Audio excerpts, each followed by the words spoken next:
और अब आपको बताते चलें कि एक और अहम केस है साबिक सदर परवेज़ मुशर्रफ का। उस हवाले से भी आपको बताते चलें कि केस जो है साबिक सदर परवेज़ मुशर्रफ का, उस हवाले से लाहौर हाई कोर्ट में समाअत जारी है। लाहौर हाई कोर्ट में इस केस की समाअत जारी है। तफसीलात क्या हैं जानेंगे। मुनीर बाजवा हमारे साथ मौजूद हैं। मुनीर बाजवा, इस केस के हवाले से आगाह कीजिएगा।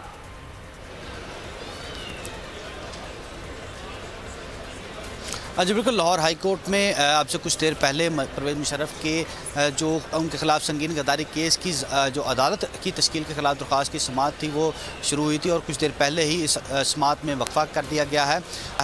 अदालत के रूबरू जब परवेज़ मुशर्रफ के वकील अजहर सदीक एडवोकेट पेश हुए और सरकारी वकील इश्तियाक खान अदालत में पेश हुए तो फजल जस्टिस सैयद मुज़ाहिर अली अकबर नकवी ने इस्तफसार किया कि क्या मुकदमा का रिकॉर्ड आ गया है। तो एडिशनल अटॉर्नी जनरल ने बताया कि अदालत में मुकदमा का रिकॉर्ड जो है वो पेश कर दिया गया है इस्लामाबाद हाई कोर्ट से लाकर। उन्होंने अदालत में इस्तफसार किया कि एक सवाल है कि बताएं क्या आर्टिकल 6 जो है वो कहाँ पर लागू होता है। अदालत ने यह भी इस्तफसार किया कि आइन तोड़ना और एमरजेंसी नाफिज करना दो अलग अलग चीज़ें हैं, इस पर भी हमें मुतमईन करें। अदालत ने यह भी कहा कि जब 3 नवंबर 2007 को एमरजेंसी लागू की गई थी, क्या वहाँ तब आइन मुअत्तल किया गया था, क्या हुकूमत वहाँ पर मौजूद नहीं थी।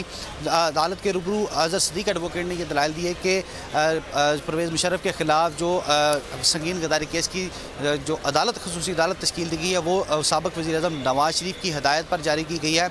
और इस नोटिफिकेशन को उन्होंने पढ़ते हुए कहा कि जो वज़ीर-ए-आज़म के नोटिफिकेशन में ये कहा गया है कि वफाकी हुकूमत ने ये नोटिफिकेशन जारी करना है GIT तश्कील देने के बाद।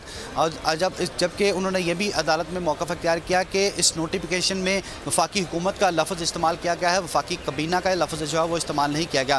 ताहम अजहर सदीक एडवोकेट के दलाइल जो है वो जारी थे, तो अदालत में इस केस की समाअत कुछ देर के लिए मुलतवी की गई है क्योंकि वक्फा की बुनियाद पर इस जस्टिस मुज़ाहिर अली नकवी इस केस की समाअत कर रहे हैं और इस केस की समाअत कुछ देर के लिए मुलतवी कर दी गई है। अदालती कार्रवाई के हवाले से मुनीर बाजवा हमें आगाह कर रहे थे। आपका बेहद शुक्रिया।